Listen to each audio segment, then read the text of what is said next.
Listen up, partners. This is Good, Bad, Ugly on World Improv Network. Good evening, everyone. I am Alex. I'm Kevin. I'm Tom. And we are your astute win counselors to get you through the week with any daily grind issues you may be experiencing or any advice that you want us to answer for you whatsoever.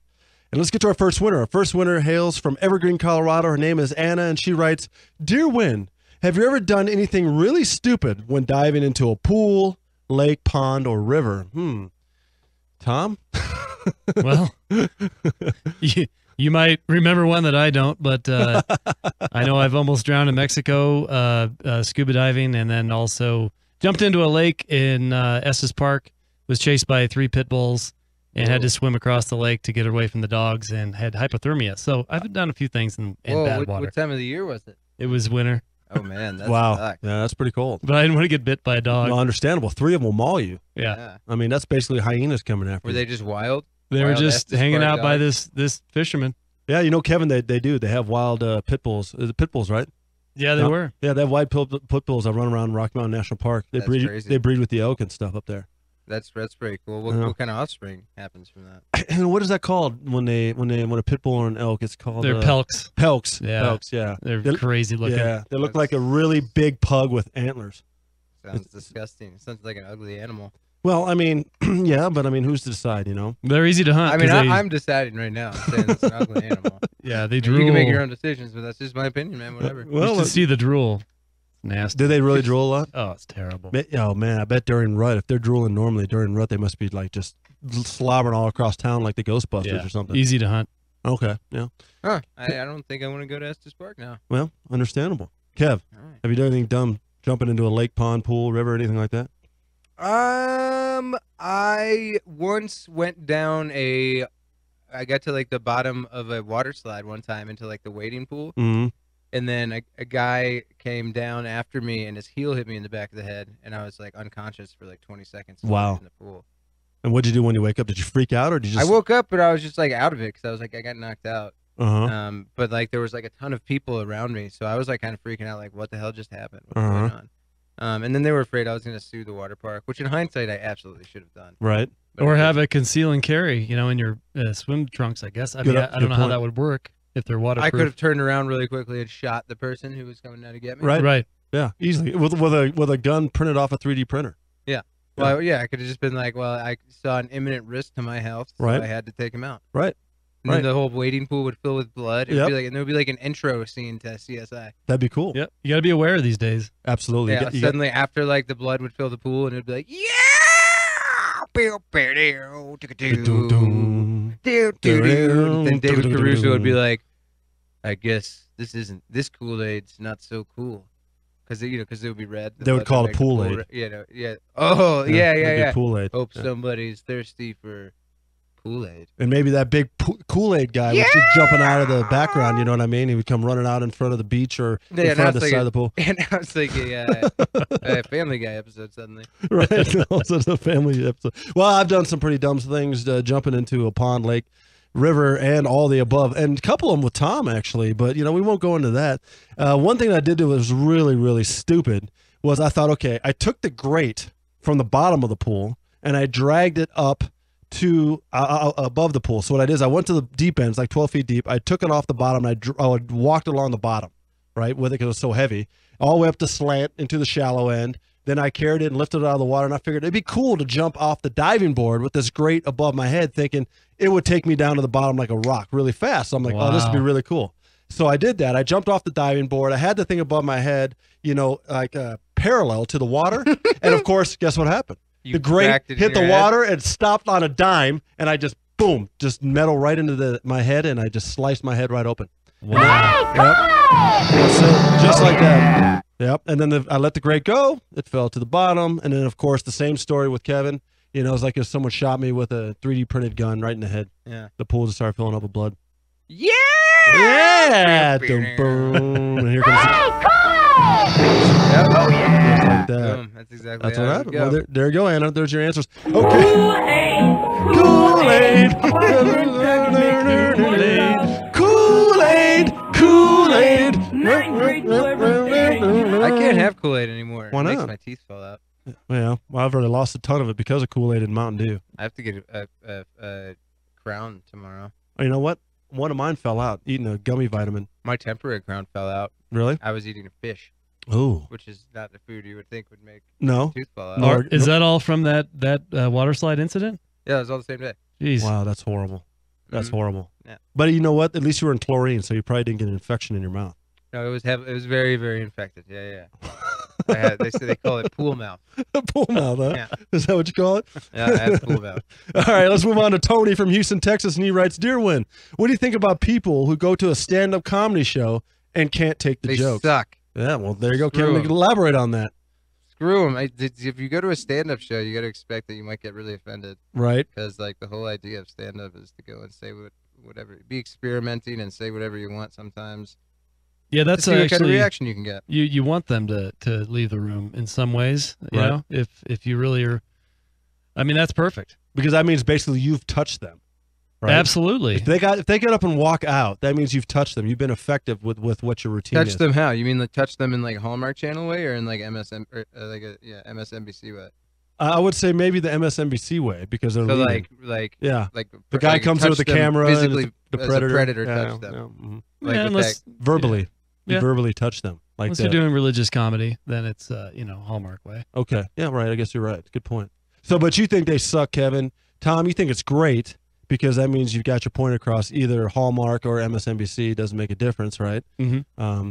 Is there any advice that you'd give to somebody that's going to a stand-up show that's never been to one, to a comedian that might be pretty offensive? You just got to go in and support the entertainment that is in front of you, and if you don't like it, then try to get your money back.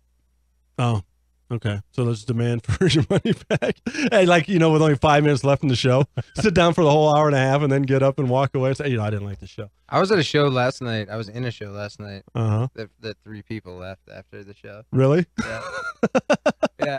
Yeah, we were all like, "Oh no, we did some really bad stuff." They left. But yeah, they like after like the first like 10 minutes of like an hour-long show, they were Right. like, "Yeah, we want our money back.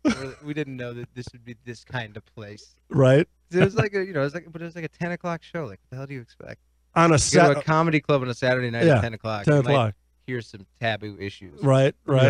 Yeah. Did they even elaborate on what their complaint was? Like, what were they No, expecting? I didn't. I just heard it secondhand from one of the employees. Okay. But, I don't know if they were thinking maybe the Disney, what is it, the Looney Tune Club or whatever? yeah, I don't know. I'm not sure what they expected, but Mickey Mouse Club. we gave them a product that they did not approve of. Well, no, I think somewhere in between Tom and Kevin here is what I would do. When I would go to a show, and if I'm going to do one, be it improv, I have a lasso with me right there, and it's not just a stage lasso, so I'm not just using like object work. I have a real lasso, and if I see someone trying to get up and get away, I literally lasso them around their neck, and then I drag them up to the stage, I hog time, and I hang them from the lights, and then they have to watch from a high angle, like they're almost like a god figure. Right. And then they really have a different perspective on the whole show. And by the time I let them down at the end of the show, they thank me gratefully for it. Yeah. Yeah. Yeah, Well, that's how it works. that's smart. They Try that better thank sometime. you. I mean, When you do your next show, Tom, try that. okay. Okay. Yeah. All right. Brett from Springfield, Missouri writes, Dear Win, I'm thinking about taking a date to a wine and paint place. Have you guys ever been? And what are your thoughts on that? A wine and paint? Yeah, I guess where you go and you get loaded on wine and you do some painting. Yeah, okay. I know what you're talking about. Okay. So you got any thoughts? Have you done that I've before, never Kevin? done it. No. Think it's a good idea for a date or a first date? It sounds like a real fun idea to me. I think you go and, I mean, it sounds like you're getting real boozed up and painting would be a pretty good combination. Yeah.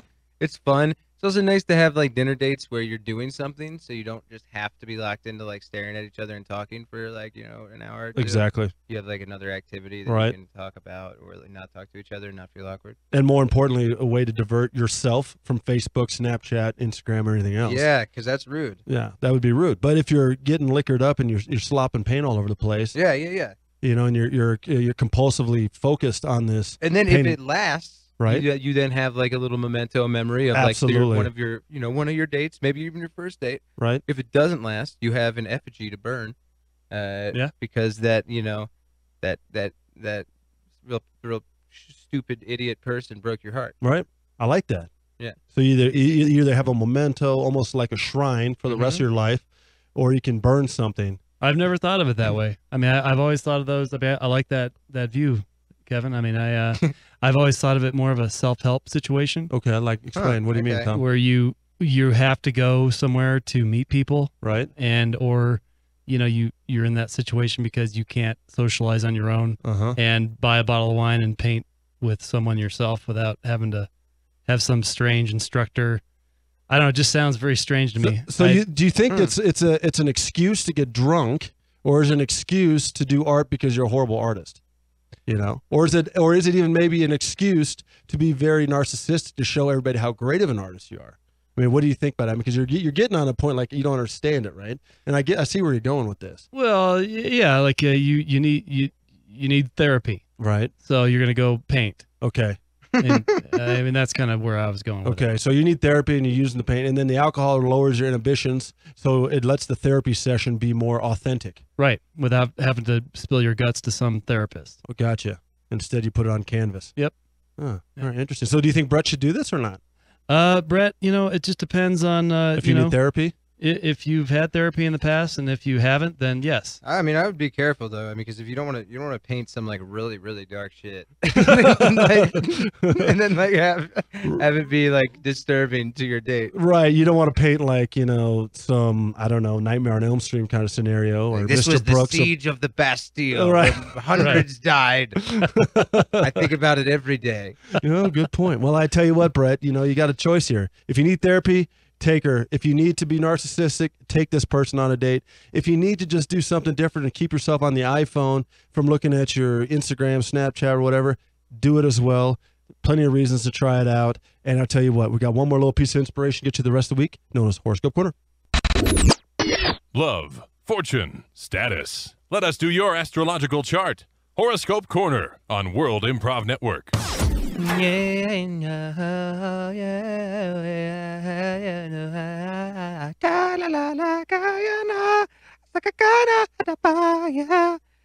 For all the Pisces out there, it's gonna be a wild one. A wild, wild one. It's gonna be wild. The skies are gonna open up, and you're gonna find a dog to fall in love with, and then the dog's gonna die, but it'll be okay. 'Cause you'll bury it and it'll be fine. Then you'll meet a real person and you'll play checkers. And also remember that you can always catch the Win Radio show. Either, this time or every week on the radio or on Facebook, YouTube, iTunes, Google Play, World Improv Network, or on Twitter at World Improv Net. But, yeah, just come on back, baby. We'll be waiting. Thanks for listening to Win on Mile High Sports Radio. Don't forget to be a winner and interact with the cast by sending your suggestions or questions for each show segment throughout the week by hitting them up on Facebook at World Improv Network, on Twitter at World Improv Net, or by calling into the Mile High Sports Radio studio line on Sundays before or during the show. See you next week.